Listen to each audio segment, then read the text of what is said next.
This is Strengths-Based Radio, promoting recovery and well-being through podcasts about mental health.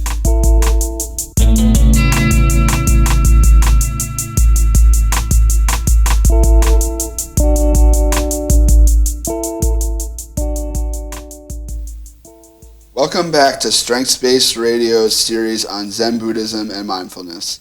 I'm Josh Curtis-Burchard. We are back for more on Zen and Mindfulness with Peter Taylor. Peter is the author of Smell the Coffee and Wake Up, a Zen Guide to Mindfulness and Self-Discovery, which is the first book of 3 in his Zen Mister series. Welcome, Peter.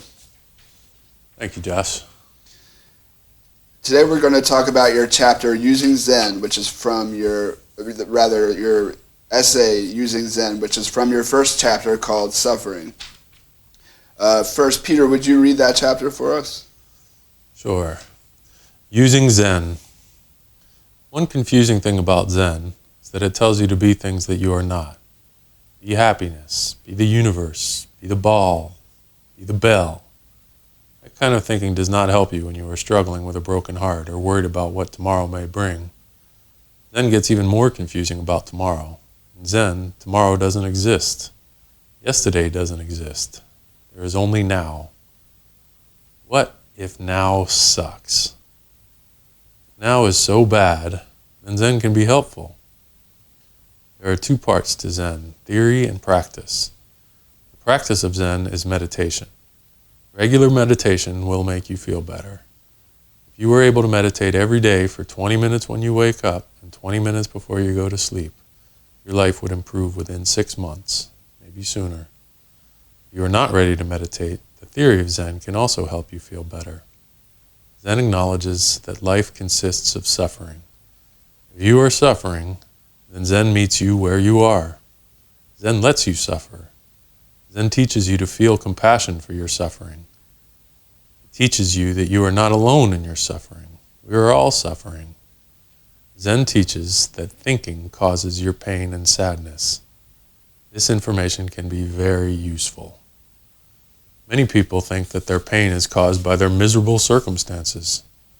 Changing your circumstances is difficult, but changing your thinking is doable.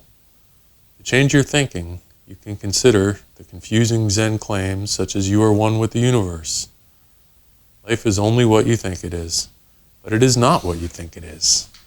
To use Zen, recognize that it is better to be confused and questioning how things are than to be certain that things are miserable. To really use Zen, meditate. Thank you, Peter. You say that Zen teaches that the past and future do not exist, that there is only now. Can you tell us more about that idea? That's an idea that life happens now. That yesterday happened, but it's gone. Tomorrow will happen, but it's not here yet. So all we have is now. So it helps clarify things to just put them right out of your mind and recognize that where your life happens is now. When you worry about the future, your worry happens now. When you're sad about the past, your sadness happens now. So even though we have the sense of time continually moving, and we can have a calendar and we can mark a week from Tuesday, we're going to go fishing, but we can only look at the calendar now. So that's what that means. You also say, after you explain that in Zen there is no future or past, that they just exist in the now. What if now sucks, is what you ask. So what do we do if we find that we are often trapped by our situations and by our thoughts and emotions? That's when we have to confront the fact that our now hurts. We confront our pain because that's what we're feeling. You don't have to go off and say that I'm justified in feeling this pain because everything is as it is. We just say, I feel pain. It's okay to feel pain. What is this pain? So you look into your pain and you say, you're not trying to get away from it and say, why is there this pain? You look into it and say, what is this pain? What am I feeling?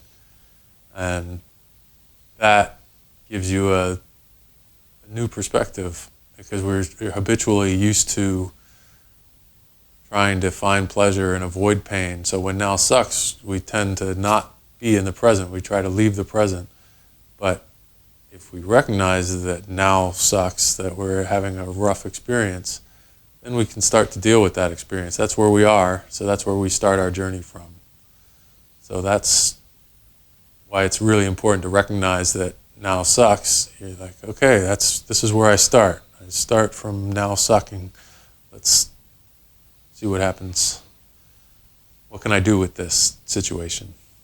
Can we start and restart if need be? That's all we can do. So that's a good question. Because all we can do is restart and restart, because we're always in the now. So wherever we are now is constantly changing. It's constantly changing. We come and go from our awareness of where we are with now. But whenever we recognize where we are, we begin again.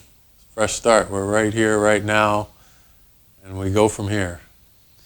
You say that it's better to be confused and to question the nature of things than to be sure that things are terrible. How does meditation help someone who is confused about the nature of things, and how does it help someone who is sure that things are miserable? Meditation is great hope.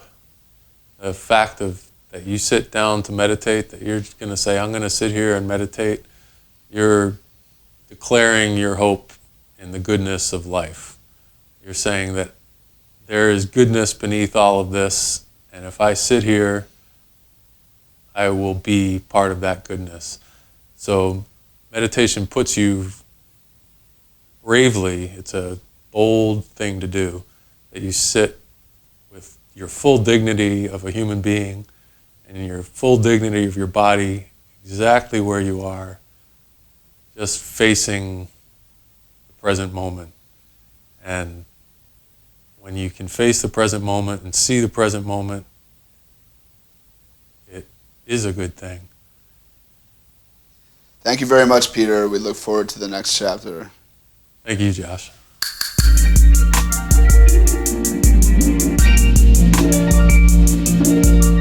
Thank you for listening to Strengths-Based Radio. Join us on our website at strengthsbasedradio.org.